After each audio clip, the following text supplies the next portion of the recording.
questioned what are these problems that you actually solving. And I didn't want to tell him climate change because I thought he was a denier anyway, like very many other people that I know, who by the way includes some world leaders. I went on to drop the kind of list that I thought he associated with better, especially if he had a TV that tunes into international news. So, poverty, food insecurity, hunger, war, gender imbalance, youth unemployment, conflict. I mean, every other thing that you can easily see on international news, I made sure I mentioned. But when I was done dropping all the list, the gentleman was like, you know what? I pity you and your 699 friends. Because if you don't do something about climate change, everything that you're putting hands to now is going to waste. He actually went on to say he pitied me and my friends because we were tackling, according to him, not the right approach. To be honest, I didn't care how much he pitied me, and that wasn't important to me, but I was moved because I understood, I related with the fact that someone of my continent actually knew the kind of problem that my continent faces much deeper than I thought he did. So here's the thing. Africa has gone through lots of development over the last 1 to 3 decades, yeah? And I'm sure this development has come a long way. We've seen efforts coming through. Yet even then, we still live in a continent whose development gains can be reversed overnight. Over 500 million people in Africa today live in extreme vulnerability to climate change. That means the other half just live in a vulnerable state. Every one of you here works hard to make a contribution in one of the sectors that's very important to Africa's development. Every one of you. I'm not sure if any one of you thinks their sector would never be affected by climate change in any way. Does anyone think?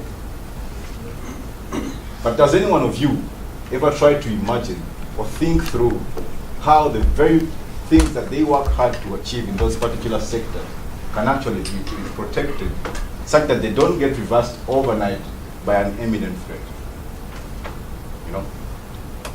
So the thing is,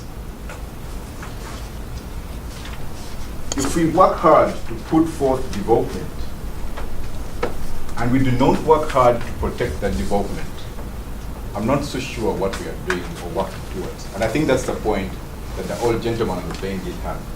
But it's not yet too late. We still have choices. We can choose to keep denying climate change, or we can take action.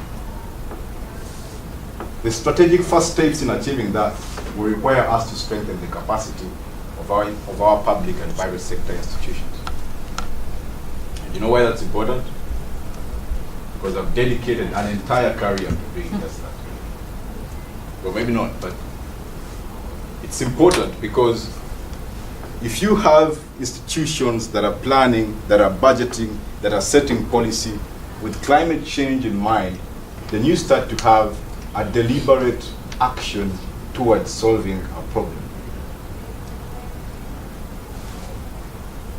Putting climate change issues as an integral part of our public and private sector planning does not only put together that deliberate action, but that's the action that's sustainable. If you have an institution that can't plan, then all the work that you do at the grassroots might never come to fruit because your public institutions are working against you. Designing and implementing climate change interventions in every sector requires lots of money, but most importantly, it requires know-how. I've spent the last 5 years of my life providing technical advice to governments and private sector entities in Africa on how they can design and implement climate change interventions that are long-term in every sector. And I've spent uncountable days talking about renewable energies, energy efficiency, climate-smart agriculture, and I've seen how all these interventions have caused far-reaching impact in every other community and economy that I've worked to support.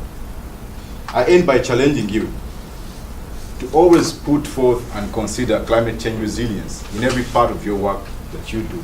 Because like the old man on the plane said, that's the only way we can protect the development gains that we've worked so hard to achieve.